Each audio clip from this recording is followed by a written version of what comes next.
Daily routine प्रॅक्टिसमध्ये माझ्याकडे अनेक रुग्ण येतात. यातील काही रुग्णांना मी विरेचन नावाचे पंचकर्म ॲडवाईस करते. तर रुग्णांना हा प्रश्न पडतो की विरेचन कर्म म्हणजे काय, ते कोणी करायला पाहिजे, ते का करायला पाहिजे, ते कशा प्रकारे केले जाते. आज आपण या व्हिडिओमधून हे सविस्तरपणे जाणून घेऊयात.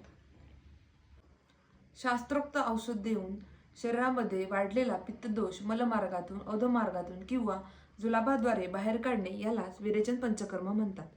विरेचन पंचकर्म कसे करावे याचे साधारण 3 भाग पडतात: पूर्वकर्म, प्रधानकर्म, पश्चातकर्म.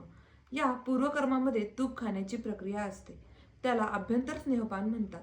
साधारण 3 दिवस, 5 दिवस किंवा 7 दिवस रुग्णाला वाढत्या क्रमाने तूप खाण्यास दिले जाते.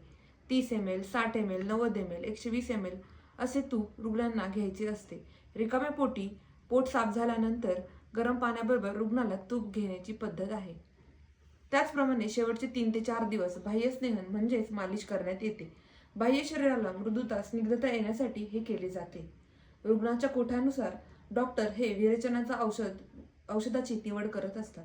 हे औषध रुग्णाला सकाळी पोट साफ झाल्यानंतर किंवा रिकाम्या पोटी साधारणतः 6 ते 7च्या दरम्यान घ्यायचे असते.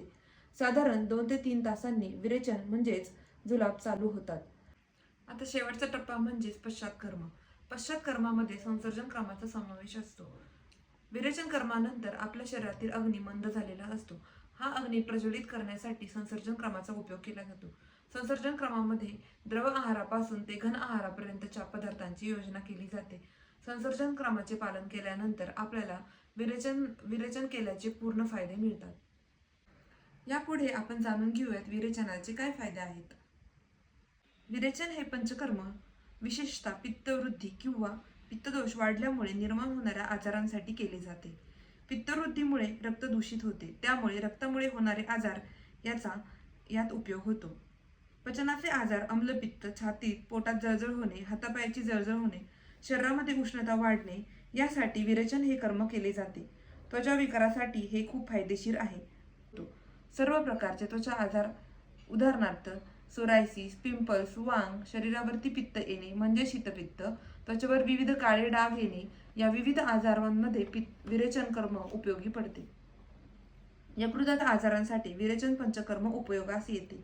उदाहरणार्थ कावीळ, टायफॉइड, हिपॅटायटिस, हिपॅटोमेगॅली इतर यकृताचे आजार यामध्ये विरेचन पंचकर्म उपयोगात येते. मलावरोध म्हणजेच कॉन्स्टिपेशन कमी करण्यासाठी विरेचन पंचकर्म आपणास उपयोगी होणार आहे. पंचकर्मामध्ये वाढलेले वजन कमी करण्यासाठी सुद्धा या विरेचन पंचकर्माचा आपल्याला उपयोग होतो. वंध्यत्वामध्येही विरेचन कर्माचा उपयोग होतो. ज्या कपल्समध्ये उष्णता आहे किंवा पित्तदोष वाढला आहे अशा कपल्समध्ये विरेचन पंचकर्म करून आपण उष्णता कमी करतो. त्यामुळे इन्फर्टिलिटी कमी करण्यासाठी याचा उपयोग होतो. यातील कुठल्याही प्रकारचा आजार आपणास असल्यास तज्ज्ञ डॉक्टरांशी संपर्क साधा आणि विरेचन कर्म करून घ्या.